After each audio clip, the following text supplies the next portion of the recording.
principalmente, mas muito pouco estudado a fundo. Porque quando a gente para pensar no que é fé exatamente, não é um conceito muito simples, digamos assim, né?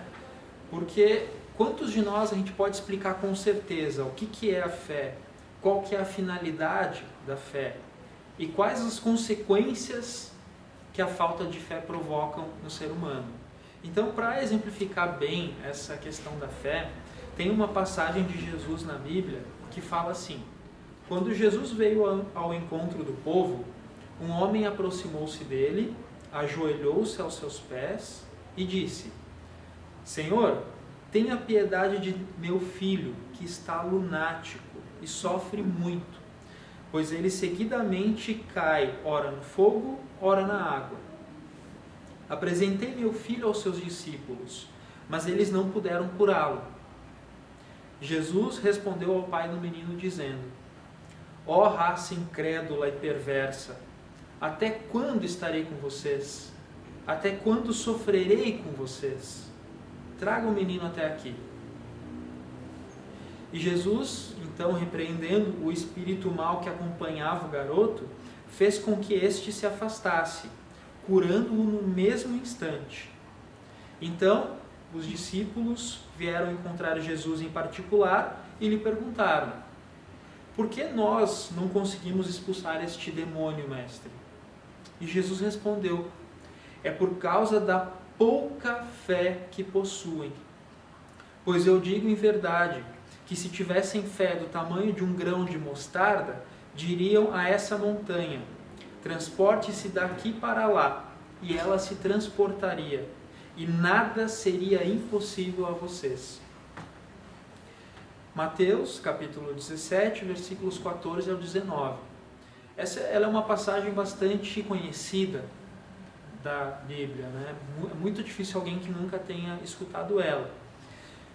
E quando a gente analisa essa passagem, é importante a gente entender que Jesus ele usava alegorias para falar com o povo da época. Por que Jesus fazia isso?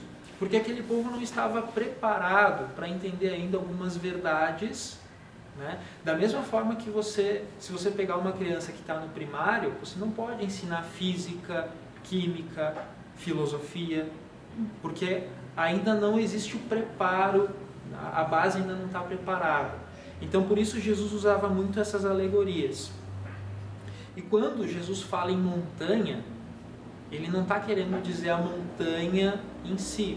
Ele está querendo dizer as dificuldades da vida, a má vontade dos homens, o preconceito, o egoísmo, as paixões orgulhosas, a cegueira do fanatismo.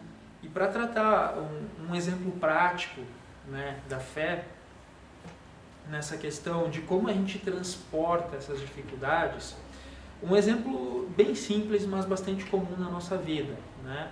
Se vocês pegarem o celular, o celular ele é feito de quê? Ele é feito de plástico, algumas partes metálicas, cobre que faz os circuitos, o lítio que faz a bateria. Então tem diversos componentes, certo? Se você enxergar esses componentes na natureza, a matéria-prima, você pegaria um punhado de petróleo que faria o plástico, um punhado de metal bruto incrustado na pedra. Se você pegar todos esses materiais brutos na natureza, você dificilmente olharia para aquilo e isso não é um celular.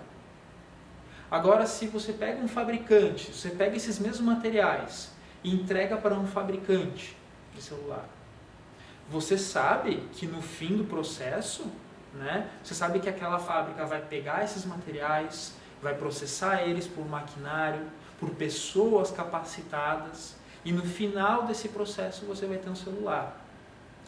Mas como é que você sabe que isso vai acontecer com esse material? Por causa disso. Nós conhecemos o resultado do que as fábricas produzem. Da mesma forma, os espíritos superiores, como Jesus, sabem que nós vamos evoluir. Nós vamos chegar num estado de muita felicidade, de paz de espírito. Nós seremos espíritos evoluídos. Mas isso é um processo. É um processo muitas vezes lento. E quanto mais teimosos, quanto mais nós agirmos mal, mais demorado isso vai ser. E uma coisa interessante é que uma das bases da fé é o conhecimento. Por quê? Porque nós temos fé que o fabricante vai produzir um celular. Por quê? Porque a gente já conhece o resultado. Então fica muito mais fácil acreditar. Então se eu chegar aqui com todos esses materiais, dizer, olha, eu vou levar isso daqui na fábrica e a fábrica vai montar o aparelho. Você sabe que isso é possível, vocês já viram acontecer. Né? Então, quanto maior o seu conhecimento sobre todas as coisas, a tendência é você ter mais fé. E como que a gente constrói o conhecimento? Existem, na verdade, basicamente duas formas, que é a partir da teoria ou a partir da prática. E uma coisa interessante sobre o conhecimento é que ele traz poder, ele traz muita responsabilidade sobre os outros. Como assim o conhecimento traz poder? Eu acredito que todos vocês já ouviram isso, mas deixa eu explicar melhor. Quando vocês compram um carro, certo? Vocês compram o carro anda de um lado para o outro e de repente o carro para de funcionar. Não sei se tem algum mecânico aqui, mas a maioria das pessoas o carro para de funcionar. Nem todo mundo não tem o conhecimento para consertar o veículo, para identificar o defeito e não tem as ferramentas necessárias para fazer o reparo. Então você faz o quê? Você terceiriza isso. Você leva para o mecânico, você leva para alguma pessoa que saiba fazer esse conserto.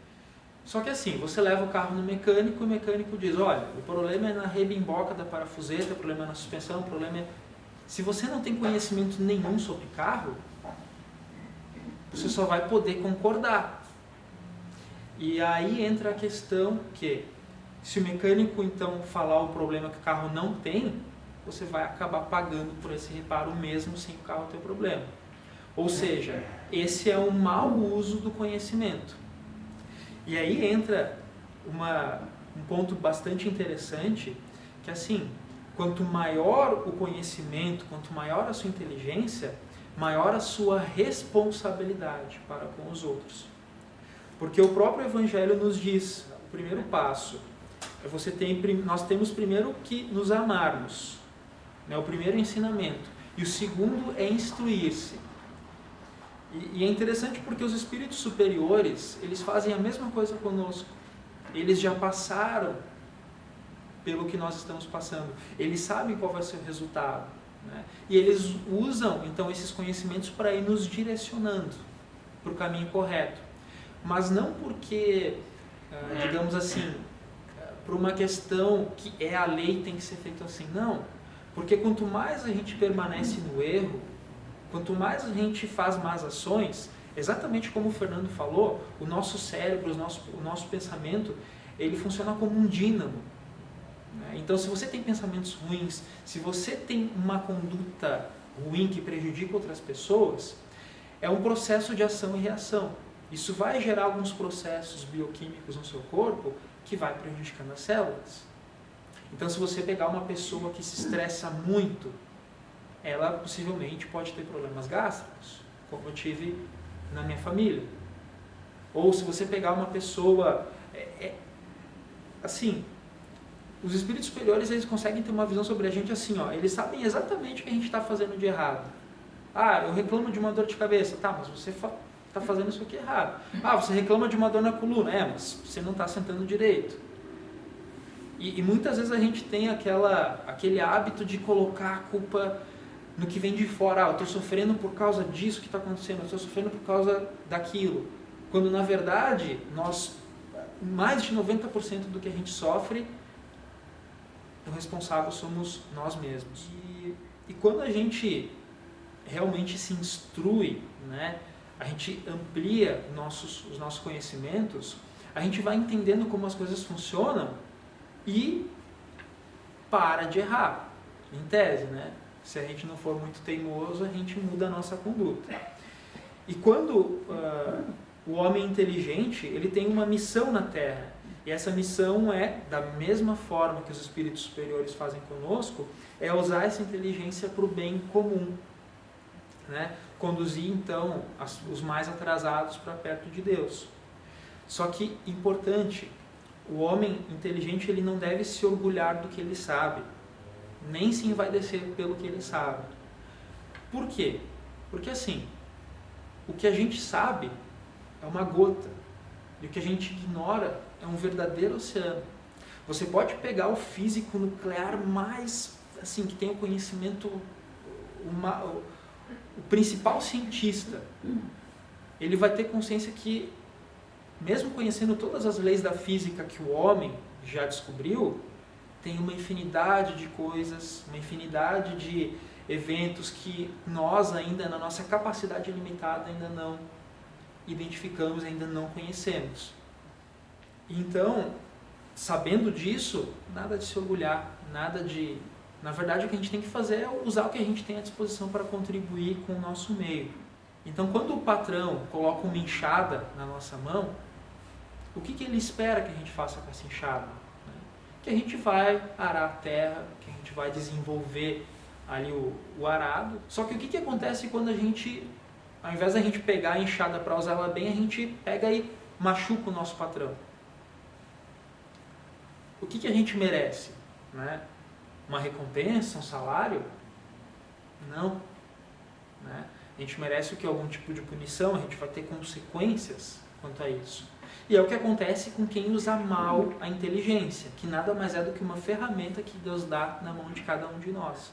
E aí, às vezes, você vê as pessoas reclamando de existências miseráveis, de humilhações, de muito sofrimento, mas se você pegar lá atrás, né, vamos pegar os políticos que usam mal os recursos públicos.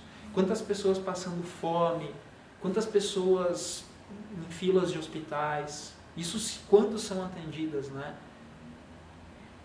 Então eles preferem viver na opulência, tendo muito mais do que eles precisam e muitas vezes tendo existências tediosas, porque eles têm tudo e não tem mais o que fazer com aquele dinheiro, com aqueles recursos, enquanto outros têm tão pouco. Então é importante usar bem esses recursos. E também falando na questão do sofrimento, nem sempre ele vem para o mal. Tem um caso bastante interessante, que eu acho que vai ficar bastante didático. No Japão, acho que todos sabemos que eles têm uma dieta bastante diferente da nossa, assim, eles consomem muito peixe, muito mais peixe do que os brasileiros. Só que o Japão ele é uma ilha, né? Ele é um país pequeno, e na costa, ali bem no oceano, ali na costa não tem muitos peixes, né? Para alimentar a quantidade de habitantes ali. Então o que eles têm que fazer? Eles têm os navios pesqueiros e os navios têm que ir cada vez mais longe para buscar peixes. Só que isso tem uma consequência, quanto mais longe os navios vão para pescar, mais eles demoram para voltar. E aí acaba dos peixes não ficando frescos. E os consumidores, né, eles notam que tem essa diferença, então eles dão preferência para os peixes mais frescos. Então, ou seja, é uma dificuldade. Aí os japoneses então pensaram, bom, o que a gente pode fazer? Vamos congelar os peixes. Então eles iam para longe, pescavam e congelavam. Só que o peixe congelado ainda tinha um sabor diferente do peixe fresco. E aí eles pensaram, bom, e se a gente fizer um tanque, né, no navio, faz um tanque, coloca uma água salgada do mar ali, botamos os peixes dentro e eles vão ficar frescos. Só que mesmo assim não ficou fresco. Por quê? Quando os peixes eram colocados no tanque, eles ficavam inertes, eles não se mexiam mais, ficavam parados. E aí isso, de novo, dava uma diferença no sabor, na textura do peixe. E aí olha que interessante a solução para isso, né? Eles pegaram os tanques, colocaram os peixes, mas junto com os peixes eles colocaram um tubarão. Aí vocês podem pensar, bom, mas o tubarão comia os peixes. Realmente, uma parte dos peixes o tubarão comia. Só que a gente está falando de navios grandes, né? Não é um navio, um barquinho pequeno, é um navio grande. Então eles colocavam um tubarão no tanque. E aquele tubarão fazia o quê? com que os peixes ficassem atentos. Então antes os peixes ficavam inertes dentro do tanque, agora eles ficavam se mexendo o tempo inteiro. O que dava tempo de chegar até a costa e a população tinha um peixe fresco. Da mesma forma, somos nós. O ser humano, assim como todos os seres vivos, a gente tem a tendência a se adaptar. E aí, quando o corpo se adapta, ele relaxa. Ele entra no comodismo. E quando você entra no comodismo, acaba sendo muito perigoso. Porque, por que eu vou acordar cedo se eu já estou com a vida ganha, por exemplo? Eu ganhei na Mega Sena. Não preciso mais trabalhar. Ou eu moro com os meus pais até meus 40, 50 anos. Eu não preciso trabalhar. Minha mãe me dá tudo. Me dá roupa lavada, me dá casa, comida. Então, o que Deus faz? Ele, vendo o nosso potencial, ele às vezes coloca um tubarão no nosso tanque. Porque ele sabe que a gente é capaz de muito mais coisa. E é aí que entra o sofrimento. Muitas vezes a gente fala que basta você ter fé, basta você acreditar que você não vai sofrer. Na verdade não é bem assim, né? Um dos significados da fé, se você puxar do latim, é confiança. Ou seja, é você ser fiel, você confiar no que Deus te prepara para você. Porque hoje, com o nosso conhecimento, a gente talvez não entenda ainda o porquê de alguns sofrimentos. O porquê de eu ter um câncer, o porquê do meu pai, meu recedo, o porquê da minha mãe, o porquê do meu irmão ser assim, o porquê do meu trabalho ser tão difícil. Quando na verdade são essas situações que lá na frente a gente vai olhar e parar para pensar, poxa vida, aquilo me fez bem. E muitas vezes a gente acaba se comportando como um filho que vai no hospital, uma criança pequena, e não quer tomar injeção. A gente sabe, a injeção é difícil, é dura, né? Vai doer, mas é uma coisa necessária para você ter o seu desenvolvimento, ter a sua cura, né? Realmente ficar bem. E outra coisa também da confiança, muito importante, é a questão assim. A confiança do homem em suas próprias forças faz com que ele seja capaz de realizar coisas materiais que não pode fazer quando duvida de si mesmo. Ou seja, um dos significados da fé também é você ter a confiança na realização de determinado objetivo. E por que isso? Porque a fé ela é uma mistura do conhecimento mais a confiança, mais essa fidelidade em Deus. E o que isso acontece? Quando nós temos esse nível de confiança e conhecimento, a gente atinge uma lucidez que a gente acaba sendo capaz de antever o futuro. E não aquela coisa de antever o futuro de uma forma mística, mas na verdade de uma forma embasada, uma fé raciocinada. Como é que a gente planta alguma coisa hoje? Você vai pegar a semente, coloca na terra, você vai regar diariamente e você sabe, existe a chance de sair uma planta, de florescer, como existe a chance de não florescer. Se porventura não florescer, é porque alguma coisa você fez de errado. Opa, será que essa semente, será que a terra não precisava de algum adubo? Ou será que eu não tinha que ter plantado essa semente na estação errada? Tinha que ter plantado numa outra estação? Quanto mais conhecimento, você vai ficando mais confiante, então conseguindo colocar metas, né? E entender como que você faz para alcançar o seu objetivo. E todas as grandes obras que a humanidade fez, todas as grandes obras, elas não existiriam sem a fé. Mas é importante a gente separar o joio do trigo. Tá? Existe a fé sincera, né, que é uma fé verdadeira, sempre calma, é uma fé que confere paciência. Por quê? Porque ela se apoia na inteligência, na compreensão das coisas. E isso te dá uma certeza de você atingir os seus objetivos. Pode não ser hoje, pode não ser amanhã. Você pode jogar várias sementes por aí. Alguma delas vai florescer. Enquanto que a fé vacilante, ela acaba sendo fraca. E quando a pessoa que tem a fé vacilante é posta em algum momento de dificuldade, ela é muito comum se tornar furiosa. E muitas vezes ela vai suprir pela violência a força que lhe falta. Quantos de nós já não passamos por isso? E quantos de nós já não agimos com violência achando que isso era uma forma de mostrar segurança.